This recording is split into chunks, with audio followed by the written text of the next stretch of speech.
আড্ডা। কথা বলবো অবশ্যই অক্ষরের গালিচায়, শব্দের বিছানায় আর সুরের আলিঙ্গনে। কার সঙ্গে কথা বলবো জানাবো, একটু অপেক্ষা তো করতেই হবে। আমাদের পাগলামিটা তো মাঝে মাঝেই চারা দিয়ে ওঠে, তাই একদম একটা ইনফর্মাল আড্ডা। কার সঙ্গে আড্ডা দেব তার জন্য কিন্তু দেখতে হবে, শুনতে হবে তোমাদের, আপনাদের এবং তোদের। ঐতিহ্য আর আধুনিকতার মেলবন্ধনে আড্ডা, অবশ্যই সঙ্গে সোনালি। আর আজকে যার সঙ্গে আড্ডা দেব সে শুধুমাত্র পেশায় শিক্ষিকা নয়, তার সঙ্গে সঙ্গীত চর্চার সঙ্গে যুক্ত আর লেখালেখির সঙ্গেও যুক্ত। ইতিমধ্যে 19টি একক কাব্যগ্রন্থ প্রকাশিত হয়েছে, তার মধ্যে ছড়ার বই রয়েছে, ভ্রমণমূলক বই রয়েছে, আর যে বইটিতে ইতিমধ্যে এপার ওপার সাহিত্য উৎসব থেকে পুরস্কৃত হয়েছে সেটি একটি উপন্যাস। সবটাই জানবো। ওর সঙ্গে আমার আলাপ হয়েছিল, কোথায় আলাপ হয়েছিল সেটা আমি তার কাছ থেকে শুনবো। কার সঙ্গে আজকে আড্ডা দিচ্ছি তাহলে জেনে নিই। ইন্দ্রাণী বিশ্বাস মণ্ডল। ইন্দ্রাণী, তুমি যে আজকে আমার কাছে এসেছো আড্ডা ঘরে, আমি যে তোমাকে আমন্ত্রণ জানাতে পেরেছি তার জন্য সত্যি কথা বলতে গেলে আমার তো ভীষণ ভালো লাগছে। তোমার কেমন লাগছে ইন্দ্রাণী? আমার তো বলার অপেক্ষাই রাখে না। মানে আমি তো এটা ভাবতেই পারিনি যে তুমি এরকম একটা অনুষ্ঠান করতে পারো বাড়ির মধ্যে। মানে এটা প্রথমে আমাকে ভীষণ আনন্দ দিয়েছিল এবং অবাকও হয়েছিলাম। তো ভাবলাম যে দেখা যাক, গিয়েই একবার। তবে এসে তো দেখলাম বিশাল অ্যারেঞ্জমেন্ট, দারুণ দারুণ, খুব ভালো লাগছে। তোমাদের ভালোবাসা থাকলে, তোমাদের আন্তরিকতা থাকলে ইন্দ্রাণী, জানো তো আমার ইচ্ছে করে অনেক কাজ করতে। ছোট ছোট করে তো এগোতেই পারি বলো। তোমাদের সহযোগিতা পেলে আশা করি আগামী দিনে আরো অনেক অনেক কাজ করতে পারবো। আর যেটি আজকে আমাদের থিম তো ঐতিহ্য আধুনিকতার মেলবন্ধন, তা প্রথমে আমরা যদি রবি ঠাকুরকে দিয়ে শুরু করি, কারণ রবি ঠাকুর ছাড়া তো আমরা কিছু ভাবতে পারি না। প্রথমে রবি ঠাকুর, উনি আমাদের প্রাণের আরাম, আমাদের আত্মার শান্তি। তা তুমি একটা রবি ঠাকুরের গান শোনাবে, তারপরে তো তোমার জার্নি, তোমার কথা, তুমি যে এত সুন্দর করে নিজেকে মেনটেন করেছো। আমি তো সত্যি কথা বলতে গেলে একটু অল্প অল্প কাজ করি, সময়ের থেকে সময় চুরি করে নিয়ে কাজ করি। তুমি কিভাবে যে ম্যানেজমেন্ট করছো সবটাই শুনবো। আর তার আগে তোমার কণ্ঠে একটু রবীন্দ্রসঙ্গীত শুনে নি। হ্যাঁ অবশ্যই, যেহেতু রবীন্দ্র জন্ম মাস, হ্যাঁ কবিপক্ষ খুব কাছাকাছি এসে গেছে, রবীন্দ্রসঙ্গীত দিয়েই একটা শুরু করি, একটা পূজা পর্যায়ে রবীন্দ্রসঙ্গীত গাই।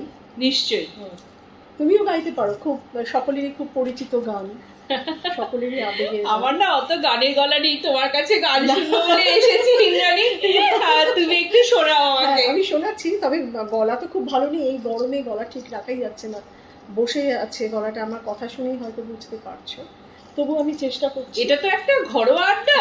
হ্যাঁ আমার, হ্যাঁ নিশ্চয়ই একদম ঘরোয়া আড্ডা। আমরা নিজের মতো করে রবি ঠাকুরকে স্মরণ করব, অবশ্যই সঙ্গীতের মধ্য দিয়ে তোমার কাছে গান শুনি।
কি সুন্দর গাইলে ইন্দ্রাণী, অসাধারণ পরিবেশনা।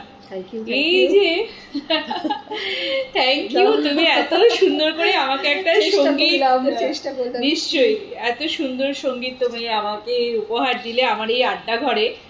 আমি যে প্রশ্নটি তোমাকে নেক্সট করতে চলেছি সেটা হচ্ছে, আমাদের বলো তো আজ থেকে কত বছর আগে তোমার সঙ্গে আমার দেখা হয়েছিল, তোমার কি মনে আছে?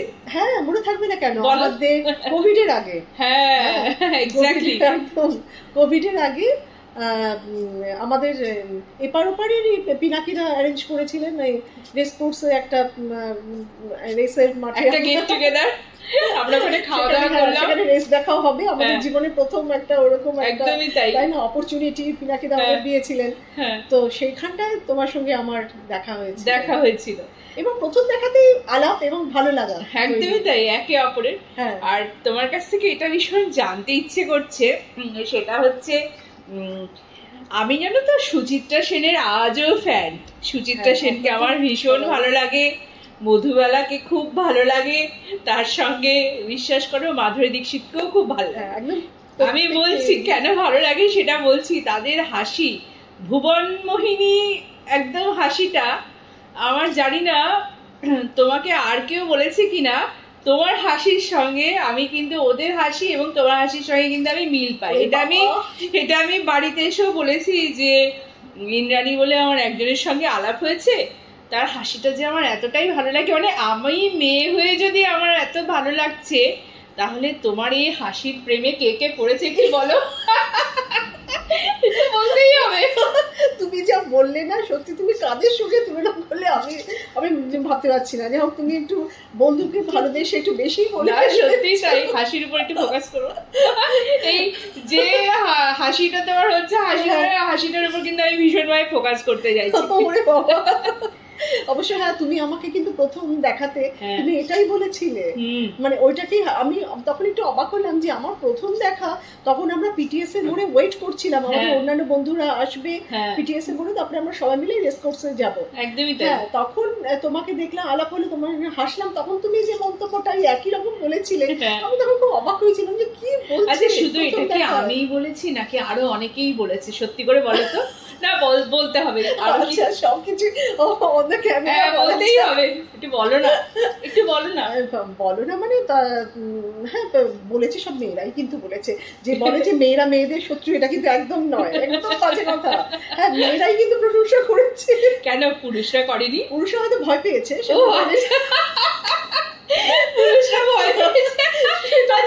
হাজবেন্ড তো বলেছিল তো না, তোমার হাসি দেখে? হাজবেন্ড কোনোদিনও বলেনি, আজ অব্দিও বলেনি। আজও বলেনি, মানে ওটা মনেই রেখে দিয়েছে, জানি না।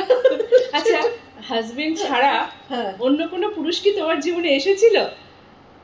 অন্য কোনো পুরুষ বলতে হ্যাঁ, সে তো ভাই, বাবা, ছেলে। বাহ, ভেরি ওয়েল সেড।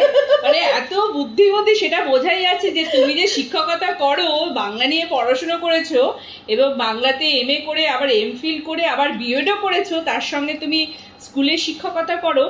এই যে স্কুলে চাকরি করে তারপর লেখালেখি, সঙ্গীত চর্চা, এতগুলো জিনিস তুমি একসাথে কি করে ম্যানেজ করো? তুমি যদি এই ম্যানেজমেন্ট একটু বলো। এই ম্যানেজমেন্টটা দেখো, তুমিও তো করছো, মানে তুমিও তো অনেক কিছু করছো, মানে খানিকটা তুমিও জানো সংসার থেকে কিভাবে কি করতে হয়। তো সেরকম এই সব কিছুর জন্য যে আমি আমাকে মনে করি একটা টিফিন ক্যারিয়ার। আচ্ছা, সময়টাকে আমি টিফিন ক্যারিয়ার করে নিয়েছি, এক একটা পোর্শনে এক একটা জিনিস থাকে, তাই তো? অত খুব সুশৃঙ্খলভাবে, খুব সুন্দরভাবে থাকে। আমিও ওই রকমই ভেবে নিয়েছি যে আমার এই সময়টা আমি সংসারে, আর এই সময়টা স্কুলে, এই সময়টা আমার গানের জন্য, এই সময়টা আমার কবিতা লেখার জন্য। কবিতা লেখা বা লেখালেখি করা, শুধু তো কবিতা নয়, উপন্যাস, গল্প, প্রবন্ধ, সবকিছু, সবই লিখতে হয়। লেখা জগতে এসে দেখলাম সবই লিখতে হয়। আর তাছাড়া সবই তো লিখছি ছোটবেলা থেকে, স্কুলে পড়াচ্ছি, সবকিছুই পড়াচ্ছি, কোনোটা তো বাদ থাকছে না। ভাষা থেকে আরম্ভ করে প্রবন্ধ, উপন্যাস, ছোট গল্প, কবিতা, সবই পড়াচ্ছি। লেখার ক্ষেত্রেও তারই প্রভাব পড়েছে এবং এগুলো এভাবেই ভেবে ঠিক করে নিয়েছি, সন্ধ্যাবেলায় গান করি, অনুষ্ঠান না থাকলে প্র্যাকটিস করি, একটু রাতের দিকে লিখি, কারণ তখন মনোসংযোগটা ভীষণ দরকার হয়। সব কাজকর্ম শেষ হয়ে গেল, যখন সকলের ঘুমের টাইম, তখনই আমার লেখার টাইম। সাধারণভাবে মেয়েরা এরকমই করে, যারা বাইরে যায় এটা তারা এরকমই করে সাধারণত, কিন্তু আমারও তাই হয়েছে আর কি। এক্সেলেন্ট, মানে তুমি যে এত গুছিয়ে এই যে নিজেকে মেনটেন করেছো, এটাও কিন্তু বড় কথা। সেটা কি করে করো? এতগুলো কাজ সামলে নিজেকে যে মেনটেন করছো, সেটা কি করে করো? তুমি কি বিউটি পার্লারে যাও? বিউটি পার্লারে কম যাই, তুমি তো জানো আমাদের সময় কত কম, সারাক্ষণই অনুষ্ঠান লেগে রয়েছে না। আমরা অনেক সময় হয় বিয়ে বাড়িতেও যাওয়ার আগে আমরা পার্লারে যাওয়ার সময় পাই না, ওইভাবেই চলে যাই। তো যখন সময় হয় তখন হয়তো নিশ্চয়ই যাই না বললেও ভুল হবে, কিন্তু সেভাবে অতটা যাওয়া হয় না। অনুষ্ঠান থাকে, স্কুল থাকে, কখন যাব, চেষ্টা থাকে, যাই হোক সেটা হলো। কিন্তু আর বাদ বাকি যদি বলো, সেগুলো তো আমাদের ভালো লাগার মধ্যে পড়ে, তাই সেই জন্যই মনে হয় যে এত কাজকর্ম করার পরও ওইটুকু করতে ভালো লাগে। আচ্ছা, তাই না? ঠিক, যারা আমরা করি সকলেরই তাই। তুমিও এত সুন্দর করে নিজেকে প্রেজেন্টেবল করে যখন যাও অনুষ্ঠানে, তখন তো ভালো লাগে। চেষ্টা করি আসলে আমরা, সত্যি কথা বলতে গেলে বলে না নারী আমরা পারি, হ্যাঁ তাই না? ওটাই, একদমই তাই। আচ্ছা, আবার কথা বলবো। এত সুন্দর তুমি একটা গান শোনালে ইন্দ্রাণী, মন তো ভরে গেল। এই যে এতগুলো বই, তুমি তো 19টা বই প্রকাশ হয়েছে তোমার, আর এতগুলো বই আমার কাছে এই মুহূর্তে আছে, তা আমার ভীষণ লোভ হচ্ছে জানো তো, একটা অন্তত তোমার কবিতা পড়ি। ভীষণ ভালো লাগবে আমার, তোমার গলায় আমার কবিতা পাঠ শুনতে তো দারুণই লাগবে। আচ্ছা, আবৃত্তি শিল্পী, থ্যাংক ইউ। আমরা তো চাই সেটা। তাহলে আমি একটা কবিতা পড়বো, ঠিক আছে? তুমি এত ভালো বলো, মানে আমার কবিতা যতটা না লেখা হয়েছে, তোমার বলাতে আমার কবিতা অনেক উচ্চমানে পৌঁছে। না না, তুমি এত সুন্দর লেখো। তা আমার মনে হচ্ছে এই ডাক পড়ে বিসর্জনে, এই কবিতার বই থেকে আমি একটা কবিতা পড়ছি, একটু ছোট করে পড়ি। কবিতাটির নাম বিকেল। বিকেল, তুমি কি সেই আগের মতোই আছো? সন্ধ্যা স্নান, ফুলের বাহার, হিমেল বাতাস, তোমার পথ চেয়ে চেয়ে আজও তাই বিকেল বেলার সাজ। তুমি কি সেই আগের মতো বারে বারে ফিরে আসো তটের পাড় ছুঁতে? তোমাকে হারাতে চাইনি কোনো দিন, তবু ভয় হয় বিকেলের পরেই তো সন্ধ্যা নামে।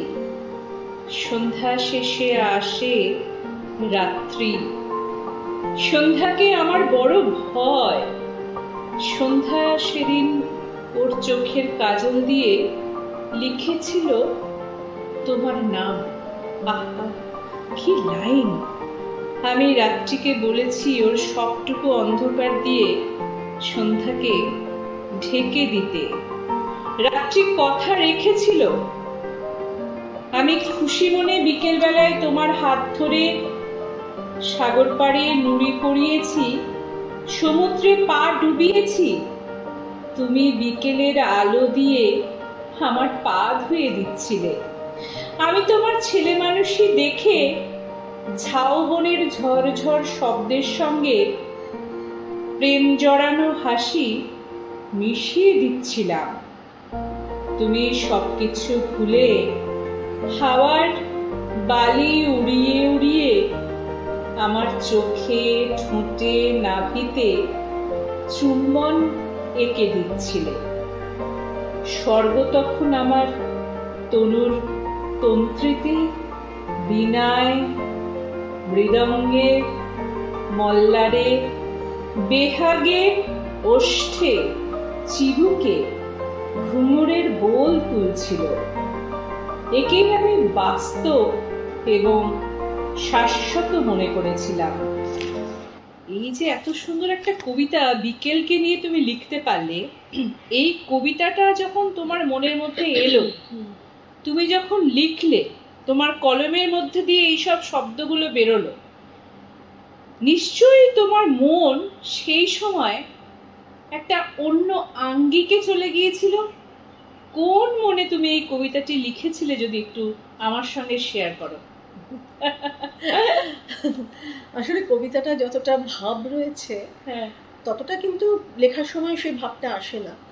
মানে সবটাই খুব ক্যালকুলেটিভ থাকে, মানে আমার কাছে হয়তো, জানি না অন্যদের নাও হতে পারে সেটা।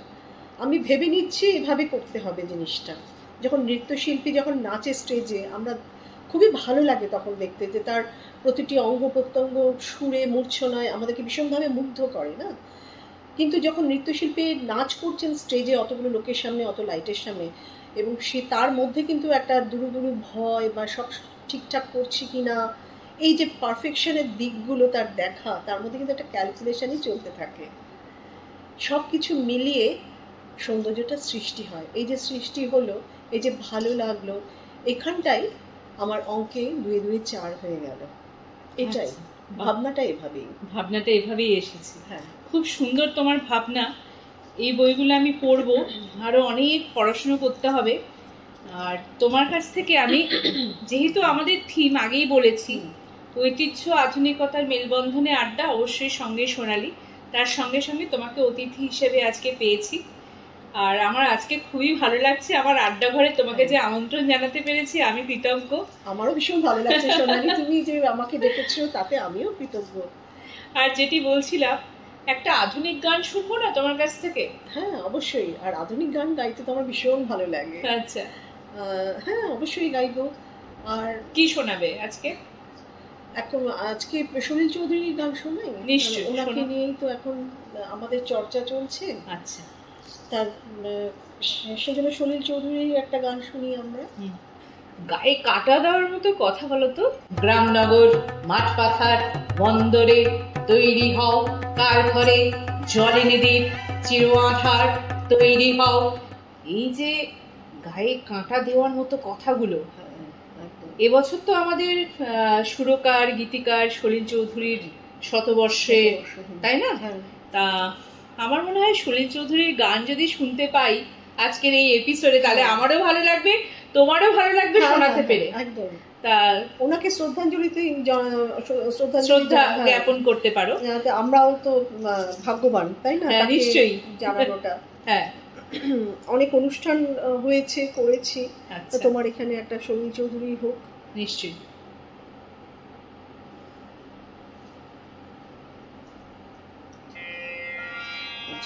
লতা মঙ্গেশকরের একটি গান। আচ্ছা।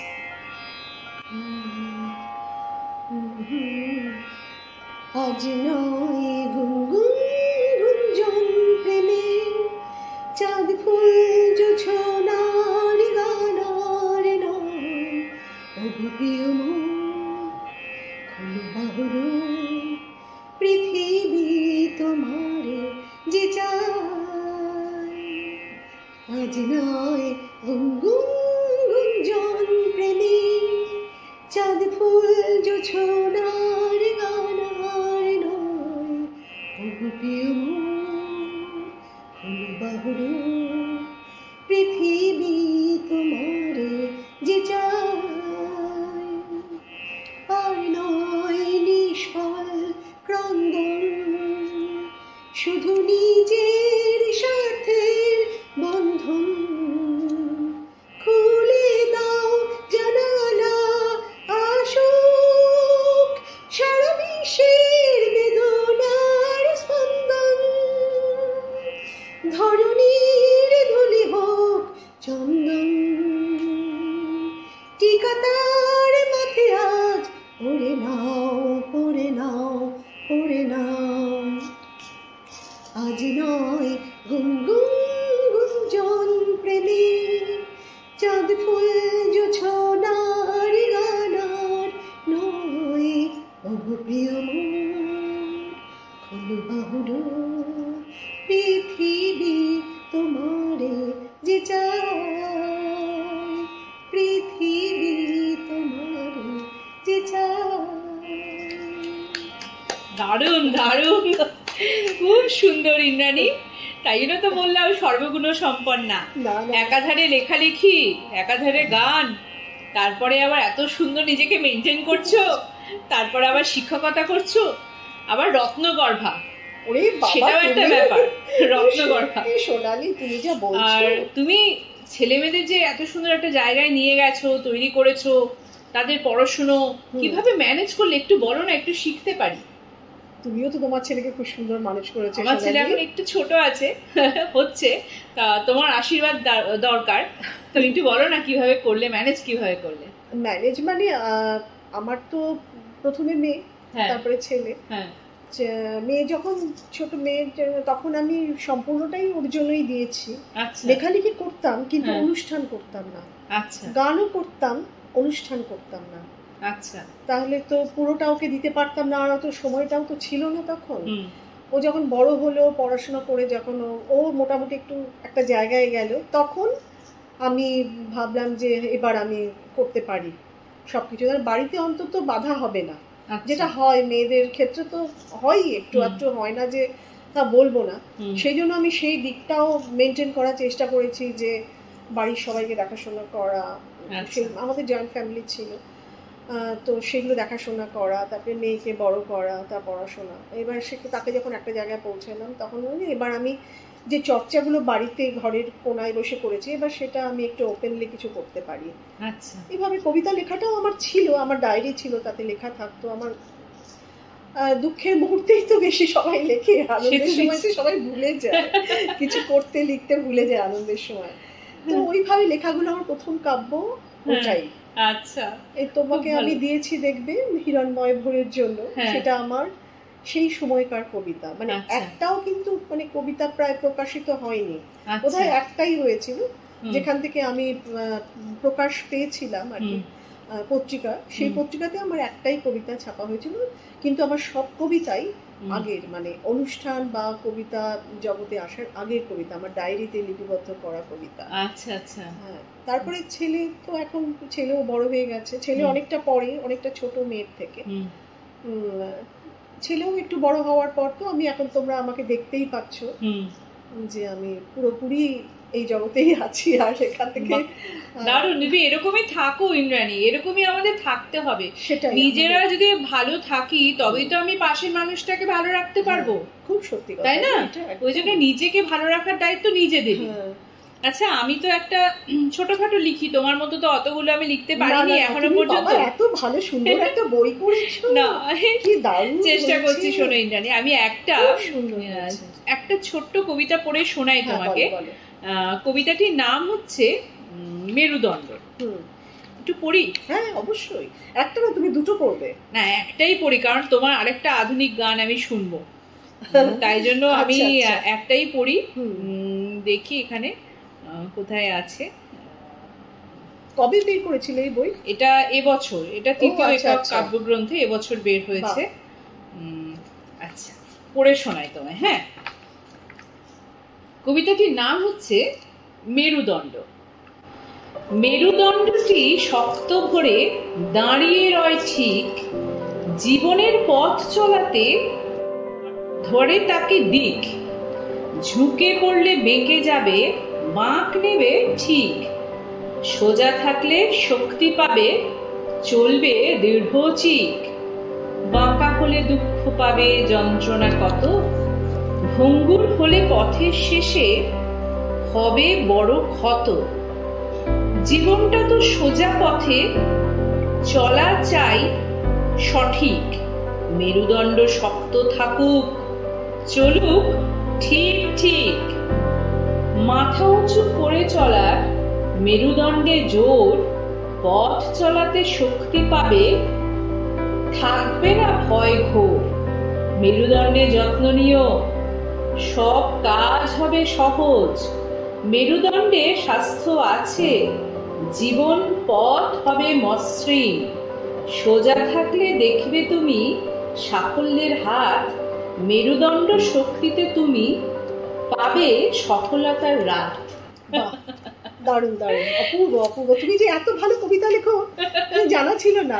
এই কবিতা তুমি একদিন পড়েছিলে, মানে আবৃত্তি করেছিলে না? হ্যাঁ, এটা মানে তুমি বলছো, আমার তখন মনে পড়ছে। হ্যাঁ, এটা আমি ওই সাহিত্য উৎসব ছিল, ওখানে আমি এটা আবৃত্তি করেছো। কিন্তু তুমি যে সেটা রোটারি সদনে কি বলেছিলে যে আমি তোমার লেখা, হয়তো সেটা মিস করে গেছি। হ্যাঁ হ্যাঁ, রোটারি সদনে একটা অনুষ্ঠান ছিল, সেইখানে এটা আমি করেছিলাম। তোমার লাইনগুলো আমার শোনা লাগছে, খুব ভালো লাগছে।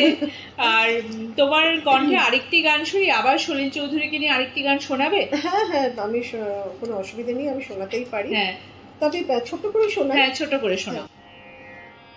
যারে যারে উড়ে যারে পাখি,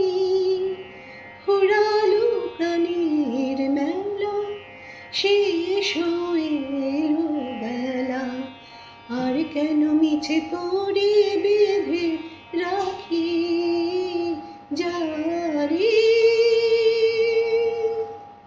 যারে উড়ে যারে পাখি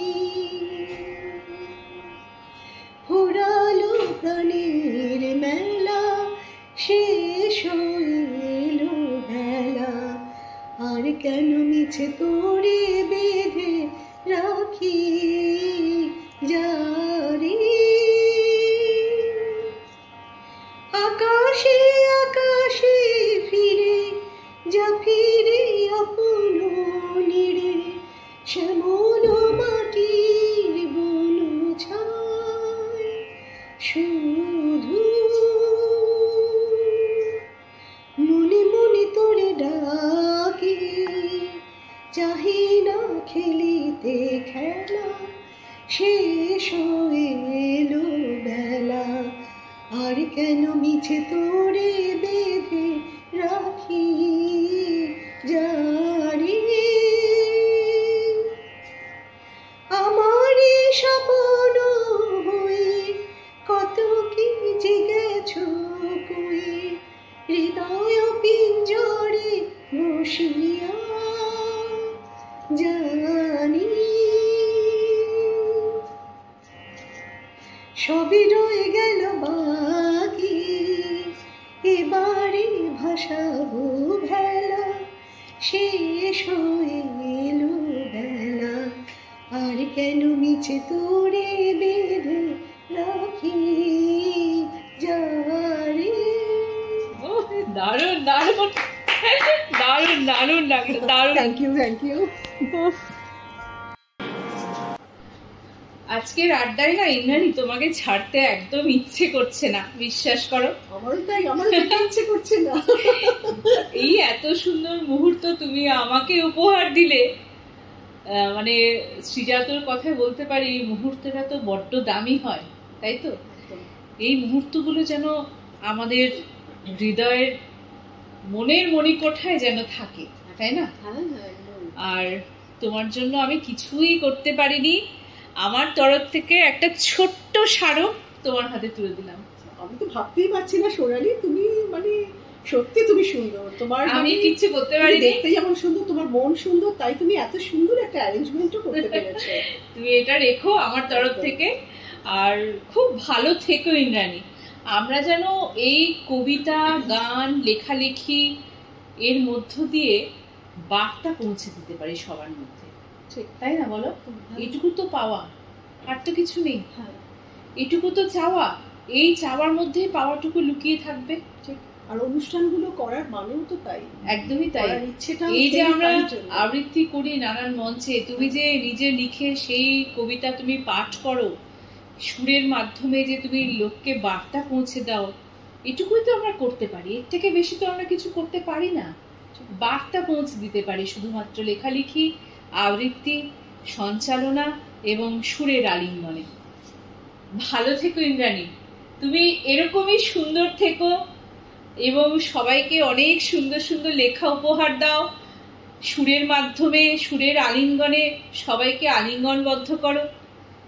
এই তোমার চলার পথ আরো আরো অনেকটা বড় হোক। তোমারও তাই সোনালি, আমার অনেক শুভেচ্ছা, শুভকামনা, ভালোবাসা থাকলো। তোমার এত সুন্দর অনুষ্ঠান করার যে মানসিকতা, মন, এটা আরো প্রস্ফুটিত হোক, আরো সবাই আসুক, জানুক, এটাও আমার মানে একান্ত ইচ্ছে। সেটুকু আমি জানিয়ে গেলাম আমাদের দর্শক শ্রোতা বন্ধুদের কাছে। Thank you so much Indrani, খুব ভালো থেকো। আমরা এরকমই থাকার চেষ্টা করব। ঐতিহ্য আধুনিকতার মেলবন্ধনে আড্ডা, অবশ্যই সঙ্গে সোনালী এই শিরোনামে অনুষ্ঠান আমি আয়োজন করেছি। একে একে আপনাদেরও কিন্তু আসতে হবে, তোমাদেরও আসতে হবে, তোদেরও আসতে হবে, কারণ সবার জন্য এই আমার এই দরজা খোলা থাকবে, যাতে সবার সঙ্গে আমি আড্ডা দিতে পারি। সেই চেষ্টাই আমি করব এবং তোমাদেরও সেই চেষ্টা রাখতে হবে যাতে তোমরা আমাকে সহযোগিতা করতে পারো। আর সহযোগিতা ছাড়া তো কিছু হয় না, একে অপরের সঙ্গে ওতপ্রোতভাবে জড়িয়ে থাকবো, এটাই তো আমি করতে পারি। সবাই ভালো থাকবেন আপনারা। নমস্কার।